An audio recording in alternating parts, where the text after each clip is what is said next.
Qu'il s'agisse d'une véranda ou d'une pergola, vous pouvez modéliser vos projets très facilement avec Cover 3D. Dans cette vidéo, je vais vous montrer comment créer une véranda de A à Z. Pour commencer, faites un clic droit sur Projet et créez un nouveau projet.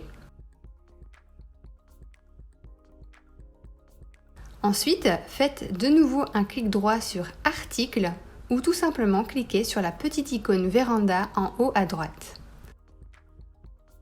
Vous choisissez alors ce que vous désirez. Pour cette vidéo, nous allons créer une véranda de type 8 via une forme paramétrique de la bibliothèque Cover. Une fois dans l'éditeur Cover, vous avez des paramètres à personnaliser sur votre gauche. Changeons donc les longueurs des façades ensemble, 6000 de longueur et 3500 de largeur. Pour habiller votre véranda, on va y ajouter soit une série de type tubulaire, soit de type épine.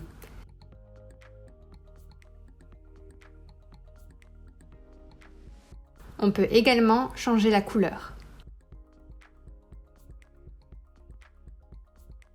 Pour ne pas faire la recherche plusieurs fois, vous pouvez tout simplement faire un clic droit pour remplir intérieur et extérieur. Sur la façade, nous allons effectuer une division car nous ne souhaitons pas simplement y ajouter une grande baie vitrée. On sélectionne la façade, un clic droit et on sélectionne Diviser. Vous pouvez choisir plusieurs types de division, mais pour cet exemple, nous ajoutons une division verticale. On clique ensuite sur Modifier et on valide.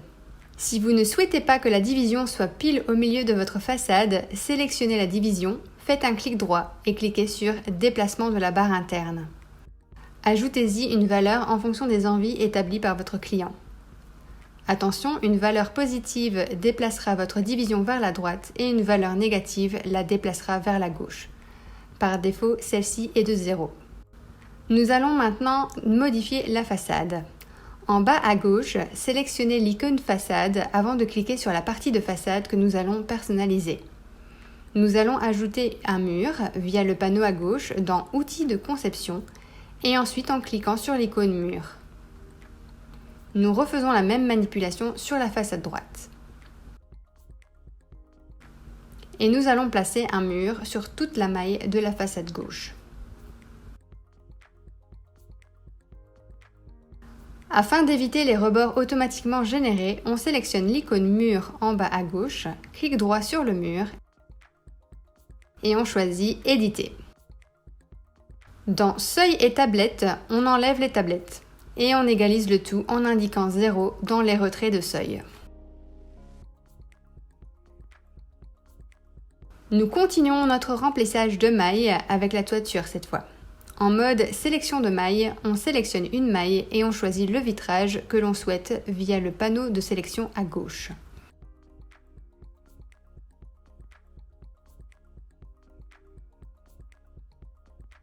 En cliquant sur tous les vides, nous appliquons le remplissage sur toutes les mailles vides. Une fois cela fait, nous pouvons continuer la personnalisation de notre véranda en installant un châssis coulissant sur la façade, ici une porte coulissante et ici des battants. Comme d'habitude, on sélectionne notre maille, on clique droit et on sélectionne Châssis.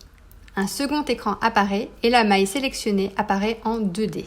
Comme nous désirons ajouter un coulissant, on sélectionne la série Coulissant et on choisit le modèle qui nous plaît le plus.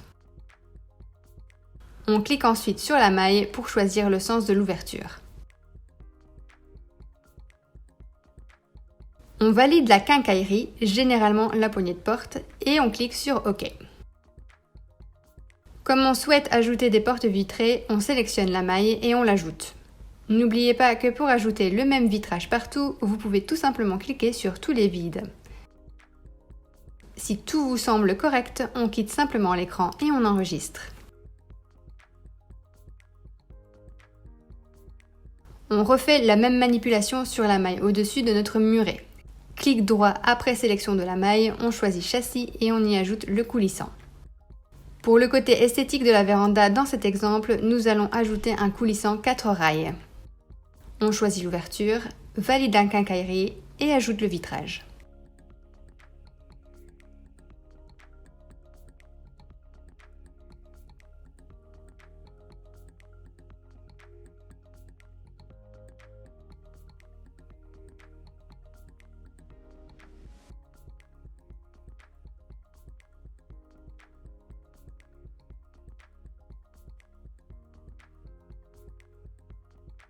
Pour le troisième côté, nous n'allons cette fois pas ajouter de coulissant mais un battant.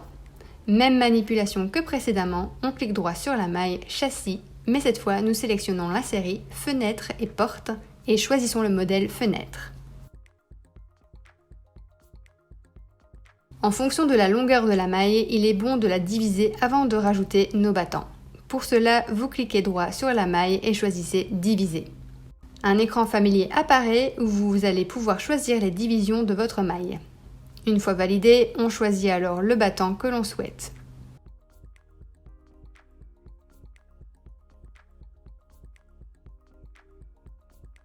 Pour le bien de cet exemple, nous choisissons un double ouvrant aussi en battant gauche pour la maille de gauche et l'inverse pour la maille de droite.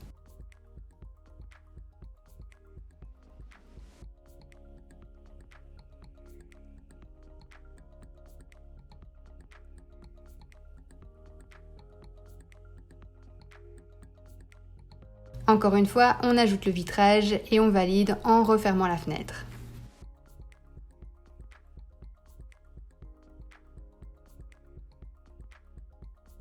Afin de personnaliser encore plus votre véranda, vous souhaiterez peut-être faire disparaître le poteau qui traverse le mur de façon un peu disgracieuse.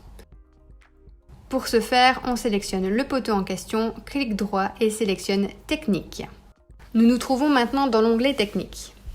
On refait un clic droit et cette fois on sélectionne Créer un repère. Dans cet exemple, nous savons que le mur fait 1 mètre. Nous allons donc créer une césure à 1 mètre du sol qui va couper le profil.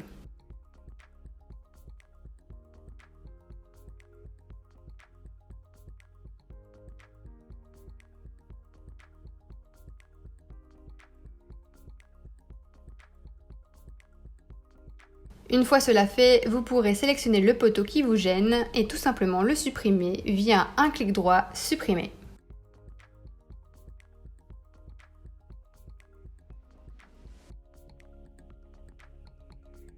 L'étape suivante dans la création de notre véranda est l'ajout de textures sur les murs.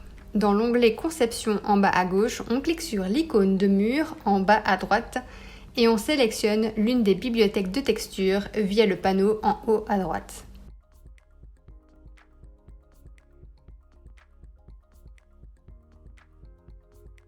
Pour les briques, nous sélectionnons la bibliothèque numéro 3, on choisit la texture qui nous plaît et on l'applique partout via l'outil pot de peinture que nous sélectionnons en bas à droite.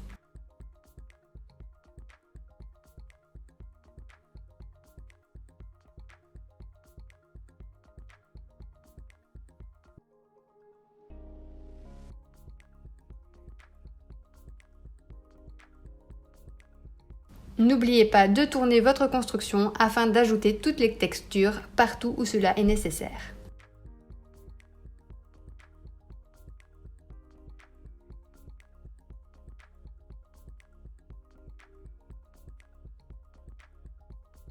Et notre véranda est prête. Afin de rendre votre projet plus présentable et réaliste pour vos clients, vous pouvez l'intégrer sur une photo que vous aurez prise au préalable. Pour cela, on va dans l'onglet Présentation en bas à gauche et on clique droit dans la barre noire qui vient de s'afficher pour y ajouter une photo.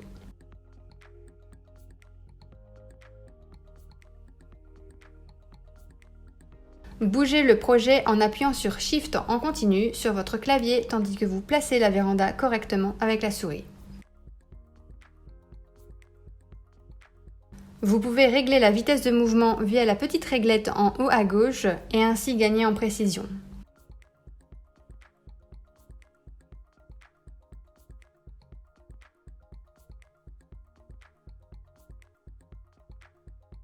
Vous pouvez également changer de perspective via les réglettes en bas à droite.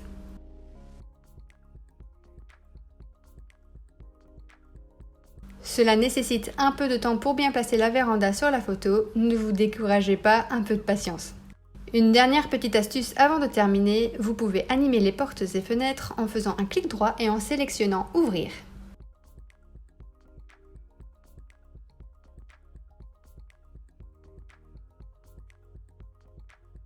On retourne alors dans l'onglet Conception et on sauvegarde le projet en quittant simplement l'écran. Vous pouvez ajouter les vues que vous souhaitez, nous vous montrons d'ailleurs cela dans une autre vidéo, le lien est en description. J'espère que ce tutoriel vous a été utile et que vous avez acquis les bases de la modélisation d'une véranda avec Cover 3D. N'oubliez pas de vous abonner à la chaîne YouTube et à nous suivre sur les réseaux sociaux pour suivre toute l'actualité de Cover 3D. Tous les liens sont bien sûr dans la description. À la prochaine!